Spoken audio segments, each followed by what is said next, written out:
Graça e paz, meu querido. Graça e paz, minha querida.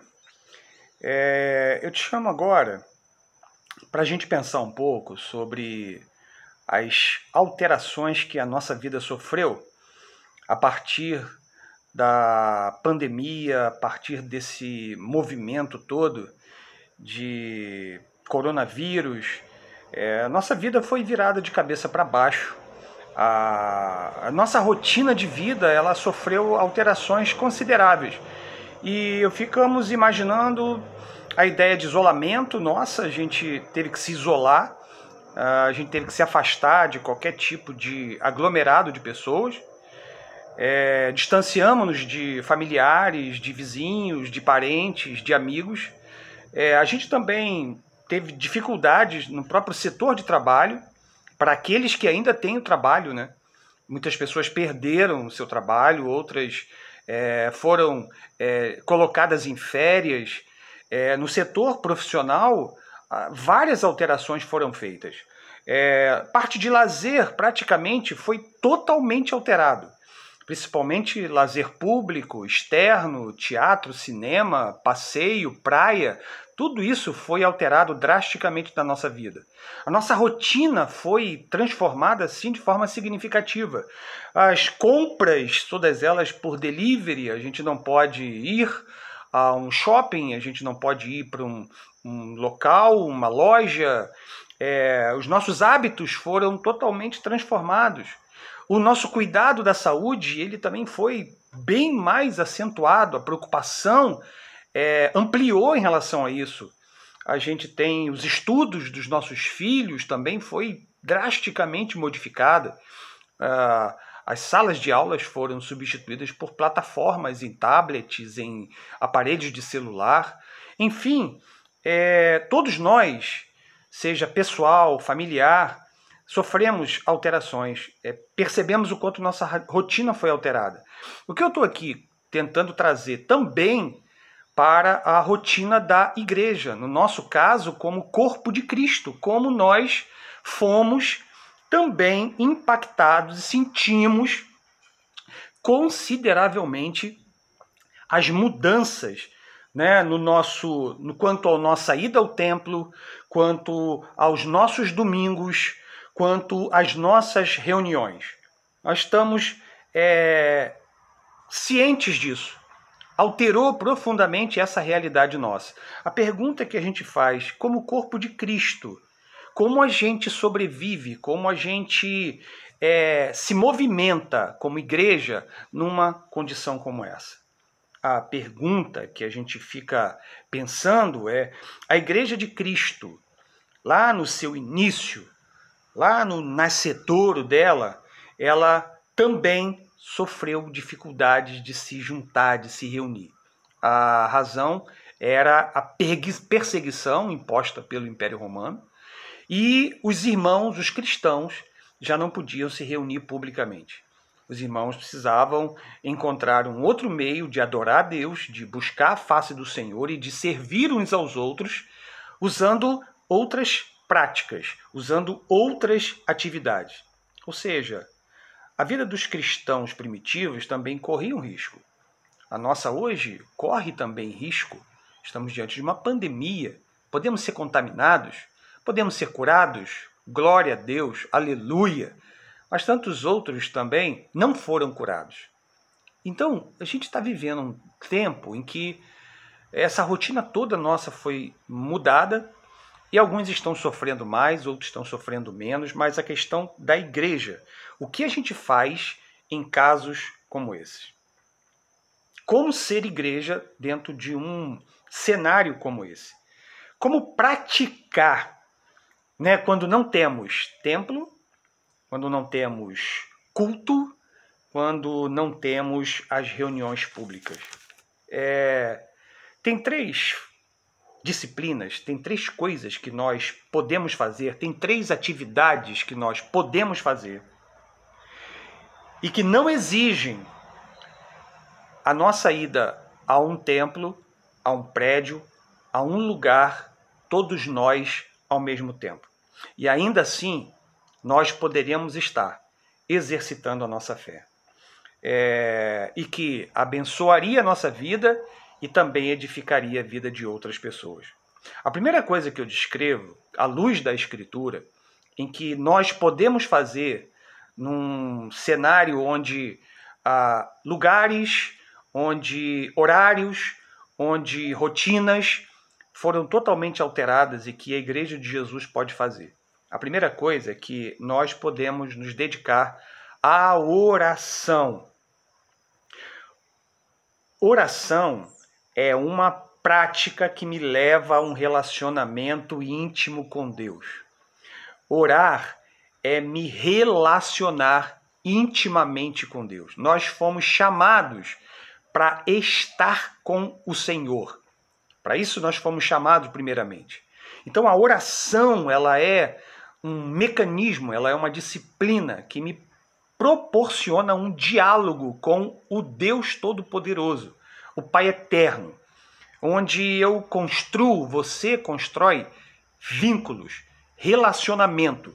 Esse é, com certeza, o principal propósito de uma vida de oração, de um estilo de vida de oração.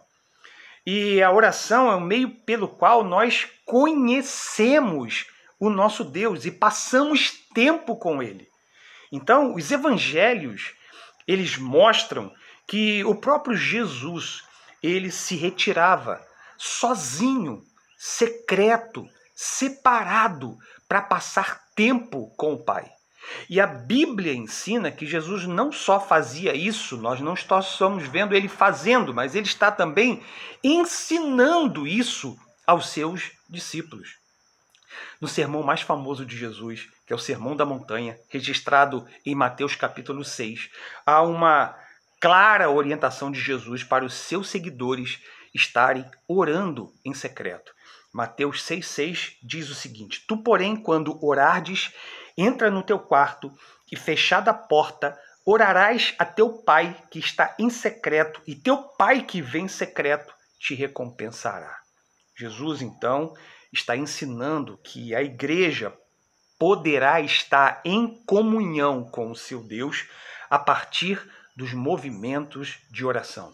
Isso aqui registrado nem sempre é coletivo. Eu sei que é maravilhoso estarmos reunidos numa reunião de oração, numa vigília com 30, 50, 100, 200, 1000 pessoas clamando e orando, porém, o efeito é o mesmo se nós nos separarmos secretamente para orar. Jesus falou do lugar secreto, falou do quarto como um ambiente exclusivo, íntimo, sem liturgia pública, mas um lugar secreto e íntimo para nós estarmos desenvolvendo o nosso relacionamento com Deus. Quando toda a rotina, quando eu não posso ir para lugares, quando eu não posso ir para um templo, eu posso ir para o meu quarto. Eu posso ir para um lugar secreto, eu posso ter um tempo com o meu Pai Celestial. Então, a vida de oração, ela não depende exclusivamente de um prédio, de um lugar, para nós estarmos em comunhão com o nosso Deus. Então, deixando algumas dicas, estipule um horário e estipule um tempo para você estar com o Senhor em oração nesse período em que não podemos estar no templo. Separe a hora, 8 da manhã até as 9 da manhã, 6 da manhã até as 7 da manhã.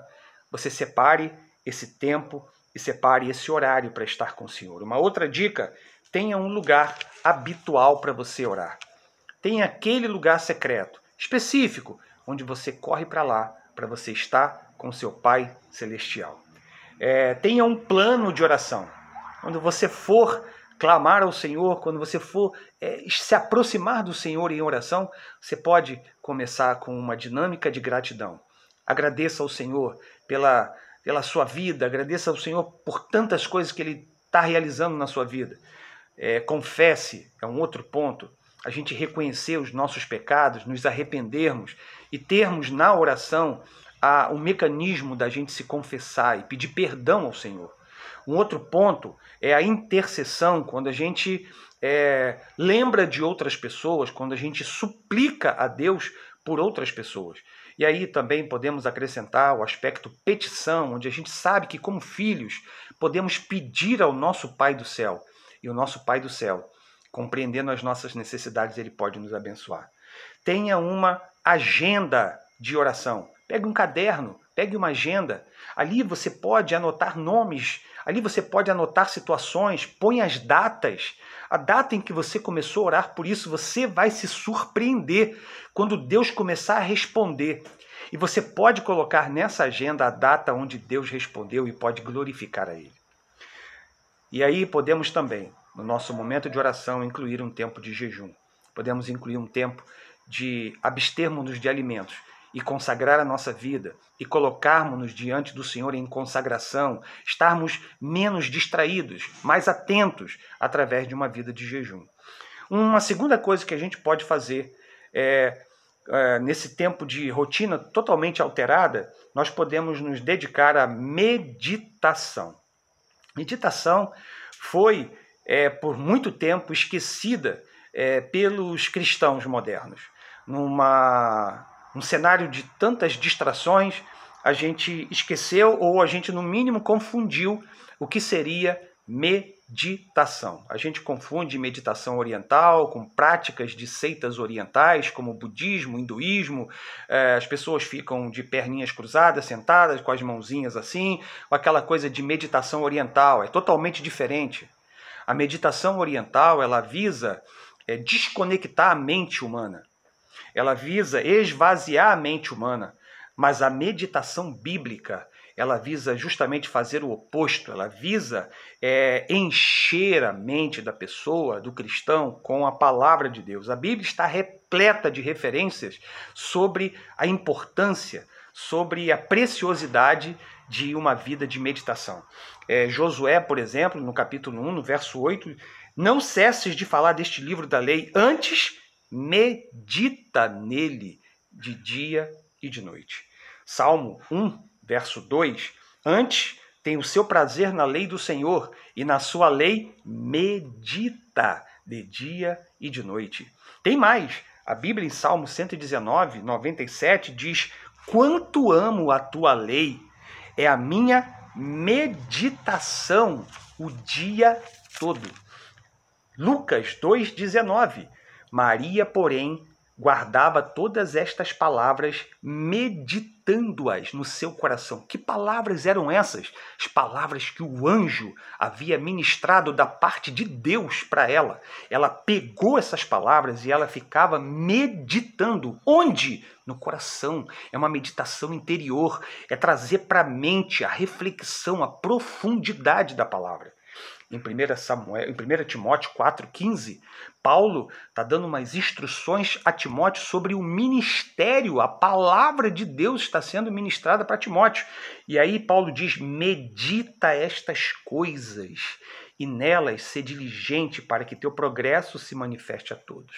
Queridos, a gente nesse tempo, nada mais importante, preponderante do que a gente meditar na palavra de Deus. Quando paramos para meditar, separamos um tempo onde aquietamos as vozes internas e as nossas vozes externas. E aí nós internalizamos a Escritura Sagrada no nosso interior. Na meditação da palavra de Deus é que acontecem as transformações que nós precisamos. Ler a palavra de Deus, refletir nela e orar ela, nós encontramos Deus na palavra e nós encontramos transformação e passamos a praticar essa palavra. A gente não precisa de um prédio para isso. A gente não precisa de um lugar estratégico, específico. A gente pode fazer isso num lugar secreto. A gente pode fazer isso no jardim. A gente pode fazer isso no quarto. A gente pode fazer isso no quintal. E a terceira coisa que nós podemos fazer em dias onde não podemos nos aglomerar, onde nós não podemos nos reunir, nós podemos fazer discipulado. São duas pessoas que caminham sem a presença de uma multidão. Uma pessoa madura ajudando uma menos madura a crescer. Um relacionamento de amor, de vínculo, onde uma pessoa decide ajudar a outra e levar essa outra pessoa à maturidade cristã. E levá-la a um ponto de maturidade que ela possa fazer com o outro aquilo que um discipulador está fazendo com ela. Então, nós somos impedidos hoje de nos reunirmos, de nos aglomerarmos, né? E os primeiros cristãos também passaram por essa experiência. Mas é interessante como, não podendo se ajuntar em grande quantidade de pessoas, eles se reuniam em grupos pequenos, em grupos menores. E ali eles iam crescendo na fé. O discipulado é o mais eficaz, é a mais eficaz estratégia de edificação de vidas que a gente encontra no Reino de Deus. Um exemplo de discipulado muito bacana que a gente encontra lá já no Velho Testamento é o relacionamento entre Josué e Moisés. Moisés, um líder, e Josué no processo de crescer, de maturidade, e a gente vê um momento de peregrinação, onde não tinha um lugar estratégico, eles estavam peregrinando, eles estavam andando pelo deserto em direção à terra de Canaã. E ali, naquela andança no deserto, se desenvolveu um discipulado poderoso, extremamente eficaz, onde Moisés conduziu Josué à liderança. Foi esse relacionamento de discipulado que a gente pode aprender muita coisa. E como foi esse relacionamento de discipulado? A gente encontra no livro de Êxodo toda essa dinâmica de relacionamento. Então, meus amados, a gente tem no Novo Testamento Paulo discipulando Timóteo, né? Encontra Timóteo numa determinada região remota, pega esse menino sem experiência nenhuma e leva a uma condição de maturidade, a ponto de Timóteo pastorear e ajudar a plantar várias e várias igrejas. A gente tem outras experiências como Elias e Eliseu, também lá no Velho Testamento. Essa caminhada do um a um, essa caminhada de duas pessoas, num relacionamento de amizade, de profundidade, de intencional, no sentido de levar a outra maturidade. Bom, pensando nisso, pensando em quanto a nossa rotina foi transformada, modificada, nós podemos hoje pensar que o reino de Deus ele é dinâmico. O reino de Deus ele não fica estagnado quando um setor da sociedade, onde toda a sociedade pode ser alterada no seu padrão de comportamento. E Deus trabalha o tempo todo. Está nos chamando hoje. Convocamos-nos hoje para permanecermos numa vida de oração. Nós podemos fazer isso no nosso viver diário, na nossa rotina diária. Nós podemos desenvolver uma vida de meditação na palavra de Deus. A gente pode resgatar isso que talvez a gente tenha perdido. E a gente pode hoje, nesse tempo, sem aglomerações, reunirmos-nos com alguém que quer crescer na fé e ajudar essa pessoa a amadurecer através do discipulado. Que o Senhor nos ajude. Talvez esse mês de junho a gente vai trabalhar bastante esse fator discipulado, esse fator de nós estarmos ajudando uns aos outros através do relacionamento de discipulado. Que Deus nos abençoe.